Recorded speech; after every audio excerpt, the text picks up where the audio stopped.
V.I. Lenin's struggle for the program of a party of a new type during the period of preparation for the Second Congress of the RSDLP. V.I. Lenin believed that the main task of the Second Congress of the RSDLP was to create a Marxist party on the same programmatic and organizational principles that were put forward and developed by Iskra. Iskra's program and direction were to become the program and direction of all Russian social democratic organizations. Iskra's organizational plans were to be consolidated in the organizational charter of the party. The struggle for the revolutionary program of the Marxist Party has a long history. Let us note the most important stages of this struggle. G.V. Plekhanov and the first Russian Marxist group, the Emancipation of Labor, organized by him, developed two draft programs for the Russian Social Democrats, the 1884 draft and the 1887 draft.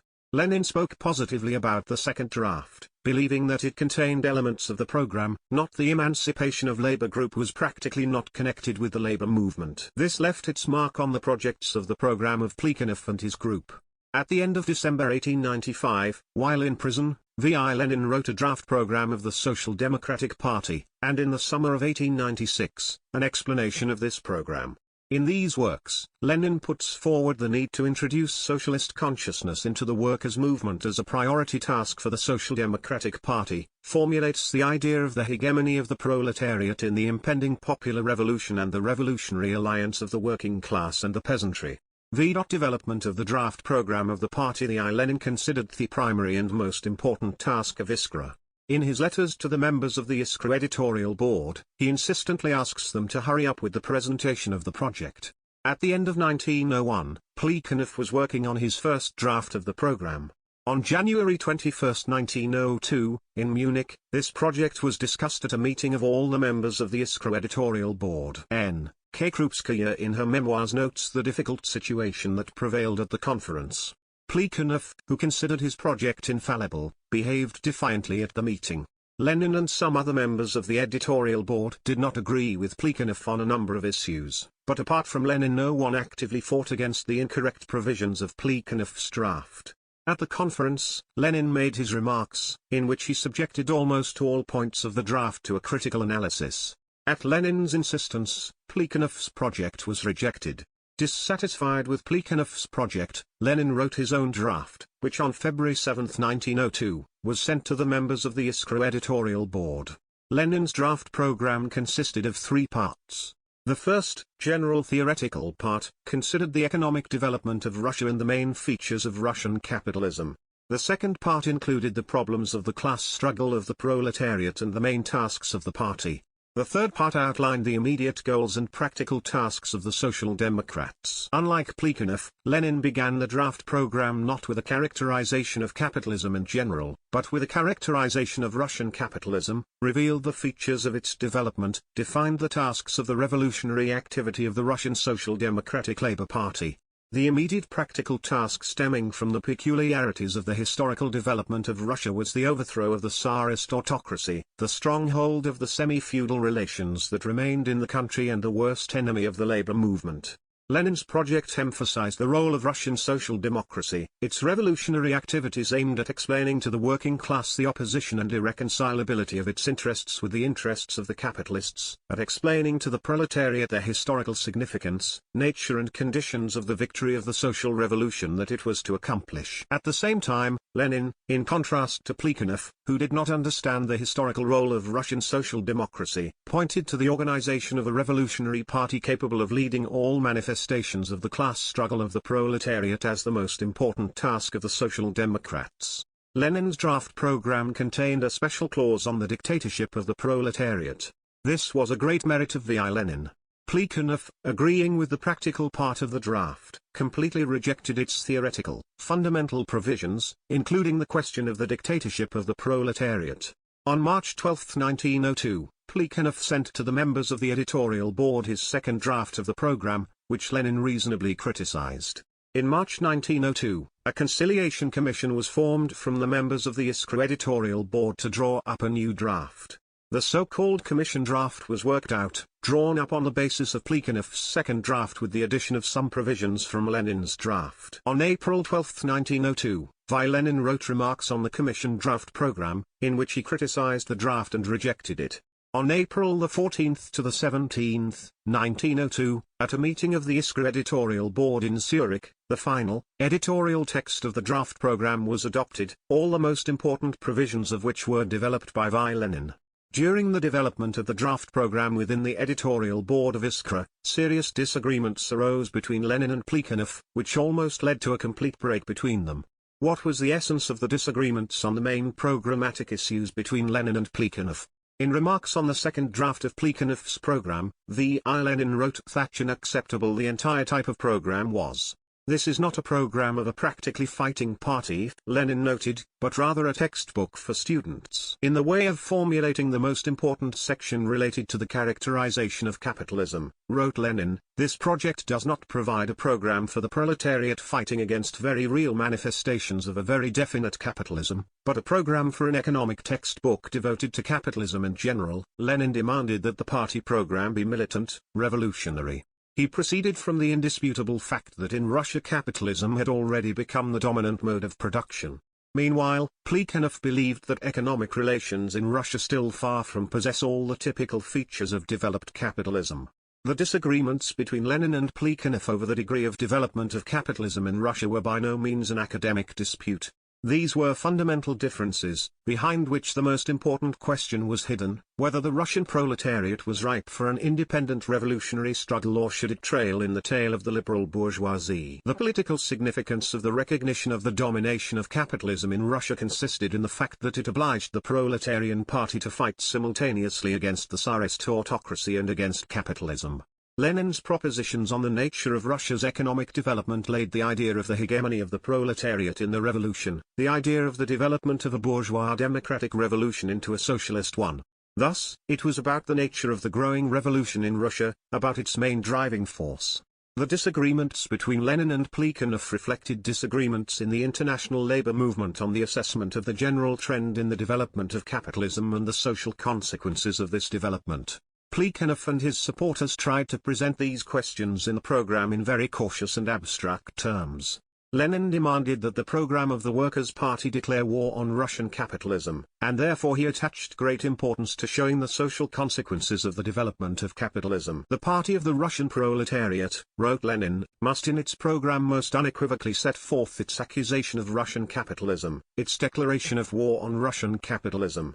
Relying on the works of Marx and Engels, proceeding from an analysis of the laws of development of capitalism, Lenin argued that the displacement and ruin of small-scale production by large-scale production and the increasing differentiation of capitalist society into the bourgeoisie and the proletariat constitute the main trend in the development of capitalism. Lenin's propositions and formulations, revealing the consequences of the development of capitalism, are imbued with militant revolutionism and passionate denunciation. Lenin strongly rejects abstract, impassive formulations of Plekhanov. Thus, instead of clearly saying that under capitalism, large-scale production displaces and ruins small-scale production, Plekhanov wrote that large-scale production narrows the role of small-scale production. This is not the language of the Revolutionary Party, Lenin wrote on this occasion, but the language of Ruskiye Vedomosti. This is not the term of socialist preaching, but the term of the statistical collection X. Lenin further pointed out that Plekhanov chose words that characterized the social consequences of the development of capitalism as an indefinite and painless process. Meanwhile, in the program of the militant party, it was required to clearly and distinctly tell the mass of handicraftsmen and artisans that capitalism was ruining them and forcing them out into the ranks of the proletariat. The question of the dictatorship of the proletariat, which Lenin considered the fundamental issue of the labor movement, was the central point of disagreement within the Iskra editorial board. A Marxist is only one, wrote V. Lenin, who extends the recognition of the class struggle to the recognition of the dictatorship of the proletariat. Opportunists, in fear of the dictatorship of the proletariat, replaced this concept with the conquest of power and usually reduced the conquest of power to a change of cabinet, to the appearance of corrupt reformist leaders in power. By the term power of the proletariat K. Marx and F. Engels understood the dictatorship of the proletariat, created on the ruins of the forcibly destroyed bourgeois state in the course of the socialist revolution. In his second draft, Plekhanov avoids this most important question. Without putting forward the demand for the establishment of the dictatorship of the proletariat, he only reasoned abstractly about the social revolution that was to be accomplished by the working class. Therefore, Lenin decisively opposed Plekhanov's formulation. The mistakes made by Plekhanov were not accidental, they were the germ of his Menshevik views. While Lenin made his theoretical foundations on the basis of the facts of living life. He, as a great dialectical materialist, when studying the economic and political state of Russia and the processes taking place in the labor movement, demanded to proceed from a concrete analysis of a specific situation. In this Lenin saw, in his words, the very essence, the living soul of Marxism. Being a faithful follower of Marx and Engels, developing Marxism further under new conditions, Lenin pointed out that we do not at all look at the theory of Marx as something complete and inviolable. We are convinced, on the contrary, that it laid only the cornerstones of the science that socialists must move further in all directions if they do not want to lag behind life. Lenin pointed out that Russian socialists need an independent development of Marx's theory in relation to Russian reality. Unswervingly following this rule, Lenin developed Marxism, enriched it with new propositions corresponding to the new historical era.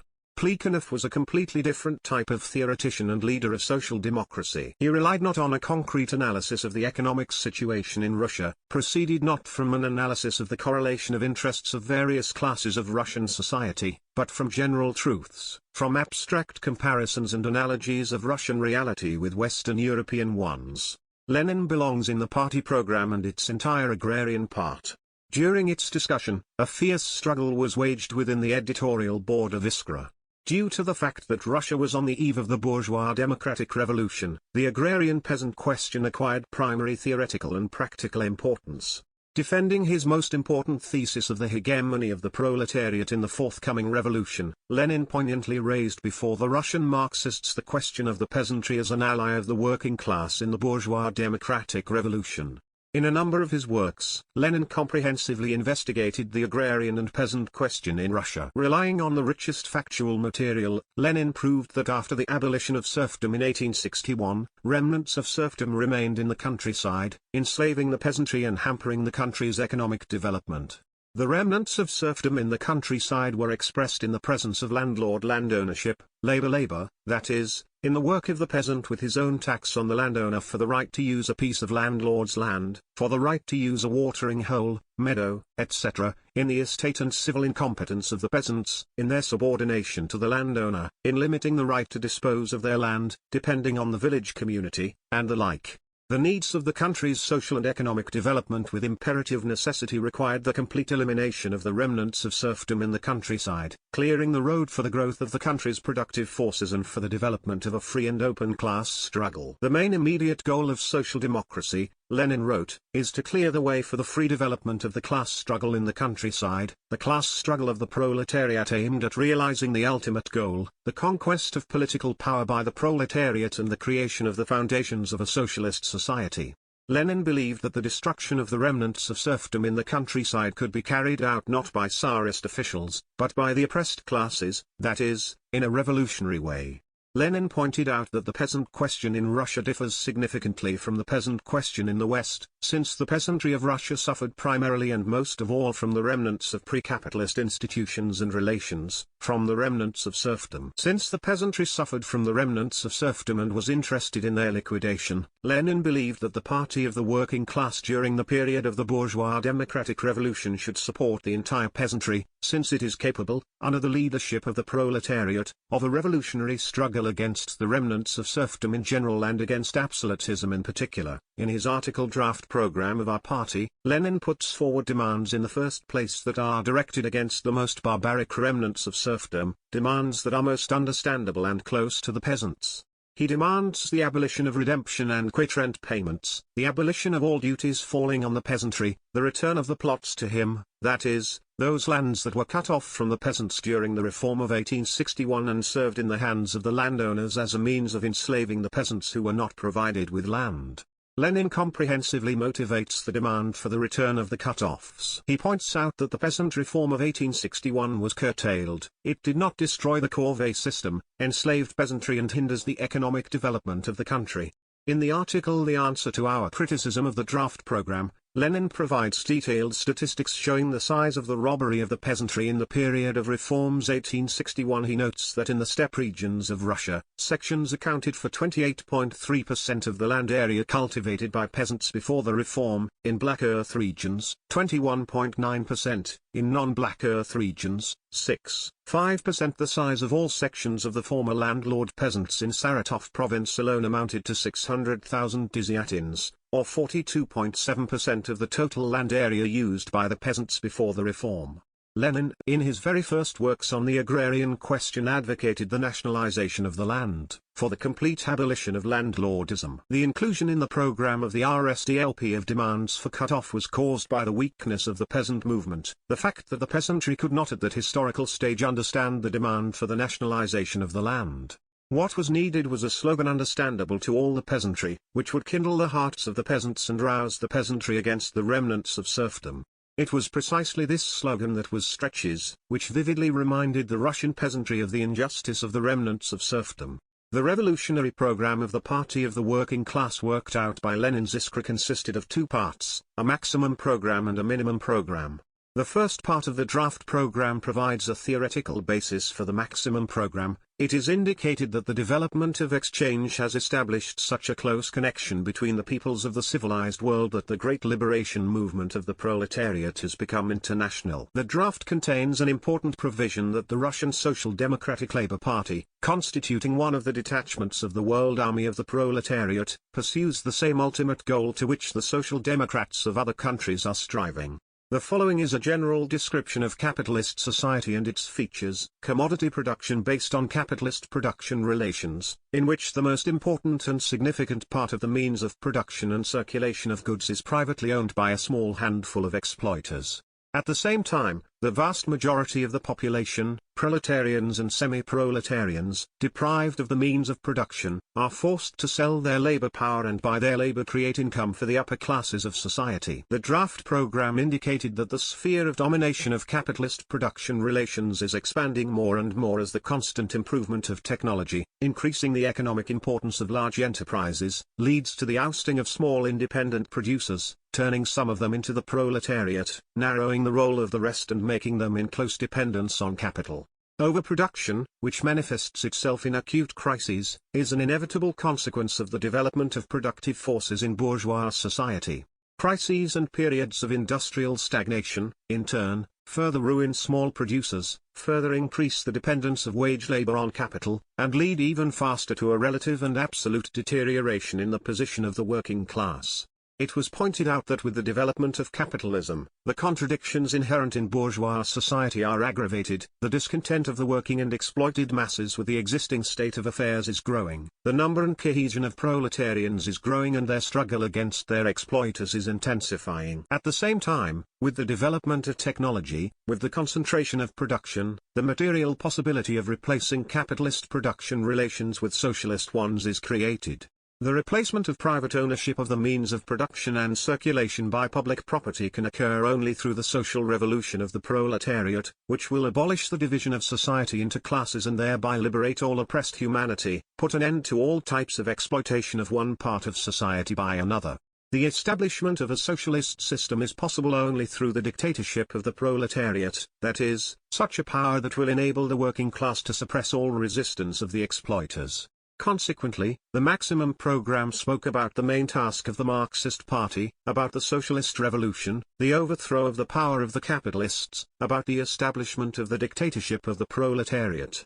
The minimum program expressed the immediate tasks of the party, which were to be carried out at the stage of the bourgeois democratic revolution. The minimum program put forward the following basic demands: the overthrow of the Tsarist autocracy, the establishment of a democratic republic, the concentration of all supreme power in the hands of a legislative assembly made up of representatives of the people, the establishment of universal, equal and direct suffrage in elections both to the legislative assembly and to all local bodies, secret ballot in elections, the right of every voter to be elected to all representative institutions, salaries to people's representatives, broad local self-government, regional self-government for those localities that are distinguished by special living conditions and the composition of the population, inviolability of the person and home, unlimited freedom of conscience, speech, press, assembly, strikes and unions, freedom of movement and fishing, destruction of estates and complete equality of all citizens, regardless of gender, religion and race, recognition of the right to self-determination for all nations that are part of the state,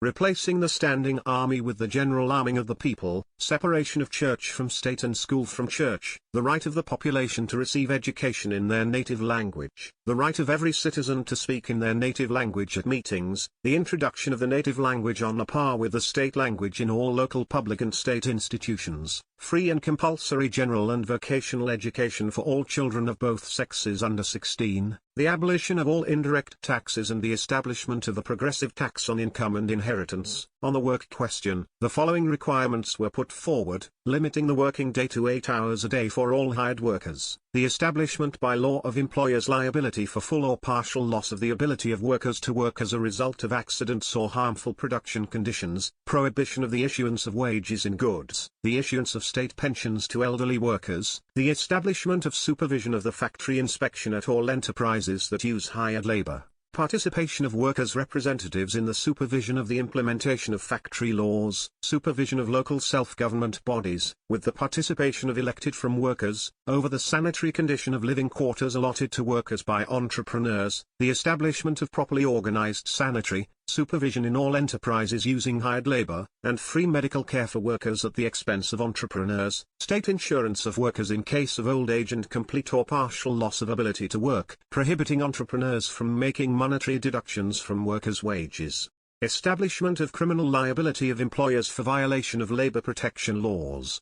In the agrarian part of the minimum program, the most important requirements were the abolition of redemption and quit-rent payments, as well as all duties falling on the peasantry, as on a taxable estate, the abolition of mutual responsibility and all laws that restrict the peasant in the disposal of his land, the return to the people of the sums of money taken from them in the form of redemption and quit-rent payments, confiscation for this purpose of monastic and church property, as well as the estates of appanage, cabinet and belonging to persons of the royal family, as well as the imposition of a special tax on the lands of landowners nobles who took advantage of the redemption loan, the establishment of peasant committees for the return of those lands that were cut off from the peasants during the abolition of serfdom, etc. Further, the program indicated that the RSDLP, in order to achieve its immediate tasks, supports any opposition and revolutionary movement if it is directed against the existing in Russia political system and social order.